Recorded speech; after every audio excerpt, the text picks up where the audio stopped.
오늘 우리가 함께 볼 하나님의 말씀은 구약 성경 이사야 43장 9절 10절 두 구절 먼저 보겠습니다.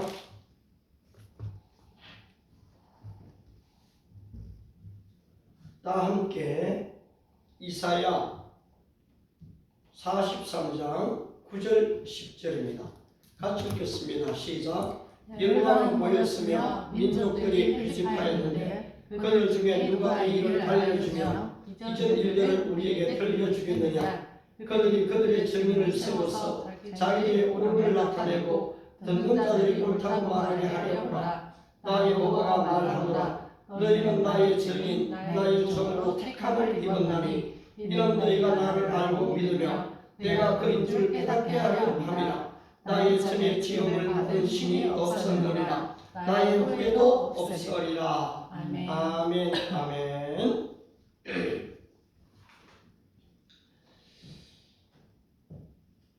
오늘 조금 목의 상태가 좀 좋지 않습니다만은 그래서 오늘 아예 설교 본문을 우리 글로벌 킹덤 교회에 지금 설교 내용을 그대로 올려놨어요. 그래서 한번 또 참고하시고요. 오늘 설교 제목은 이사야와 예수님의 세계의식입니다. 이사야와 예수님의 세계의식.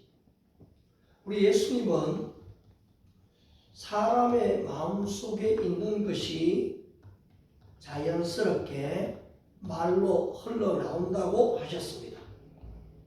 그렇습니다. 말이라는 것은 사람의 생각의 표현이고 그 의식의 바로 표시입니다. 어떤 단어, 어떤 문장을 사용하느냐에 따라서 그 사람의 됨됨이를 알 수 있습니다. 그렇다고 해서 단어, 문장 자체로 그 사람을 다 알 수 있는 것은 아니죠. 분명히 그분의 글을 읽고 감동을 받아서 그 사람을 좀 한번 만나보았는데 지식은 엄청 뛰어난데 인격은 아무것도 아닌 것처럼 보이는 사람들이 있어 때때로는 실망할 때가 많습니다. 사도 바울은 이런 사람을 가리켜서 다른 사람은 가르치면서 내가 내 자신은 가르치지 않는가? 도둑질 하지 말라 반포하는 내가 도둑질 하느냐? 간음하지 말라 말하는 내가 간음하느냐? 라고 책망을 했습니다. 우리는 이런 사람을 일컬어 이중인격자라고 말합니다.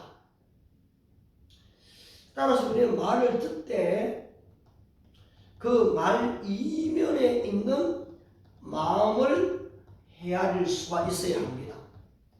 글을 읽기는 읽되 그 글 뒤에 숨어 있는 바로 인격을 발견할 수 있어야만 합니다.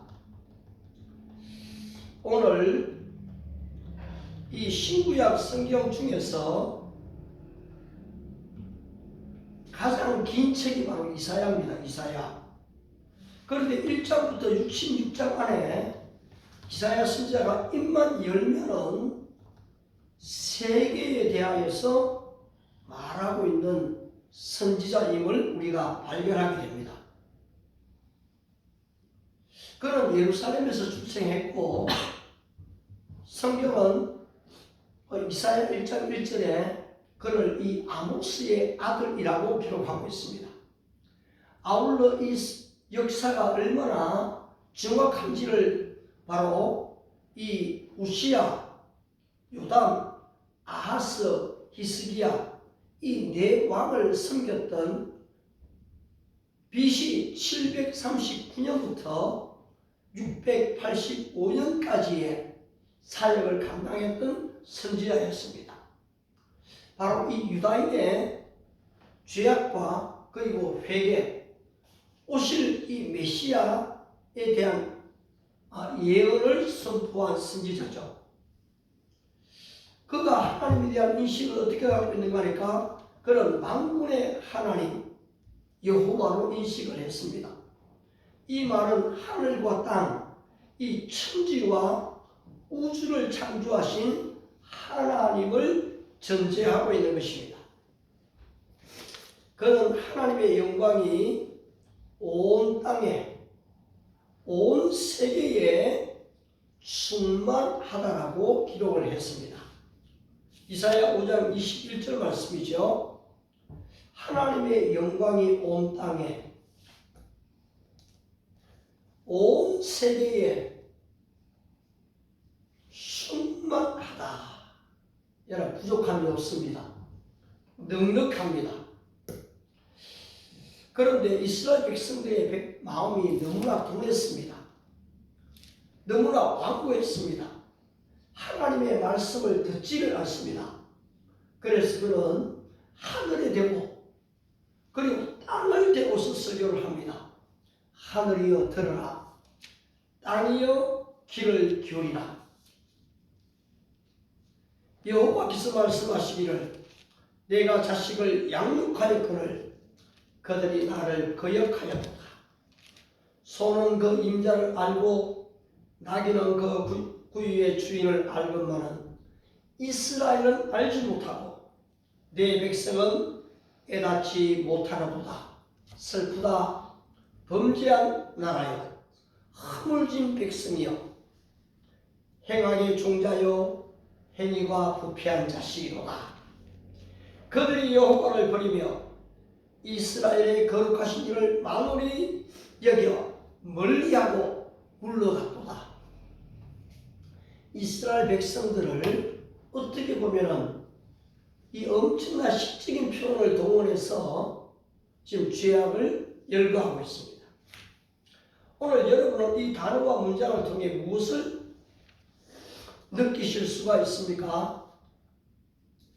저는 이 하나님의 사자로서의 선지자의 이 답답함 그리고 위기의식, 이 이스라엘의 미래가 캄캄해져가는 안타까운 마음을 그는 지금 이렇게 표현하고 있다고 생각이 듭니다.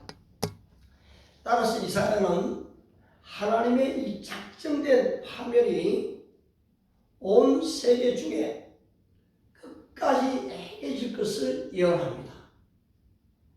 성경은 하나님의 공의를 얘기하고 승리를 얘기하지만은 성경은 명백하게 바로 이 죄를 회지 않고 끝까지 고집하는 사람에 대해서는 심판을 바로 이야기합니다. 그런데 이 심판은 개인적인 심판뿐 아니라 사회적인 심판이 있고 자연적인 심판이 있으며 국가적인 심판과 함께 바로 이 하늘에서 유황불이 내려오는 우주의 종말적 심판도 말하고 있는 것입니다. 따라서 하나님의 작정된 파멸이 온 세계 중에 끝까지 진행이 된다. 이사야 10장 23절에서 예언하죠. 아울러 우리 하나님이 온 세계를 경영하고 다스리고 계시는 분이심을 선포합니다. 이사야 14장 26절입니다. 이것이 온 세계를 향하여 정한 경영이며 이것이 열방을 향하여, 열방이 뭡니까 여러분? 온 세상입니다. 열방을 향하여 편손이라. 그런데 이스라엘은 지금 죄로 말미암아 멸망의 길을 자처합니다. 그들이 회개하고 돌이키게 되면 하나님의 영광이 임하게 되지만은 회개하지 않으면 어떻게 됩니까? 심판의 자리에 이릅니다. 그런데 하나님께서는 이사야 선지자를 보내갖고는 결국은 이들이 회개하고 돌아오게 되어 세계의 모든 민족 위에 뛰어나게 될 것을 예언하고 있죠. 그것이 바로 이사야 19장 24절입니다. 그날에 이스라엘 애굽 및 아수르와 더불어 셋이 세계 중에 복이 되리니. 그렇습니다. 이 아브라함에게 주어진 이 복은 우리 후손에게 그대로 주어집니다. 아브라함이 바랄 수 없는 중에 바라고 믿었으니 믿음이 약하여지지 아니하였더라.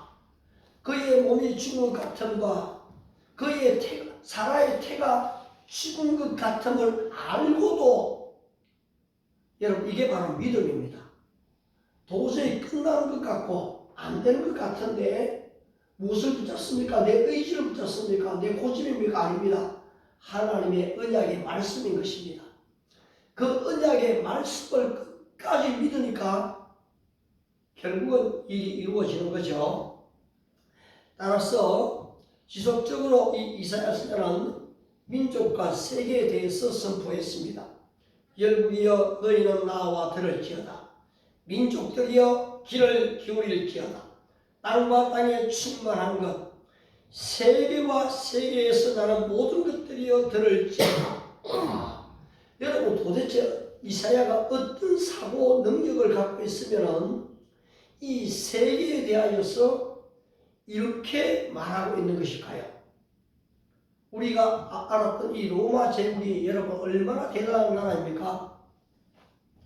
얼마나 강력한 나라입니까? 지금 200년 동안 세계 최고의 부요와 풍요를 누리는 이 미국 또한 대단한 나라인 것을 우리가 알고 있지 않습니까? 그런데 이사야 선지자는 이 열방과 이 세계에 대해서 어떻게 말하고 있습니까?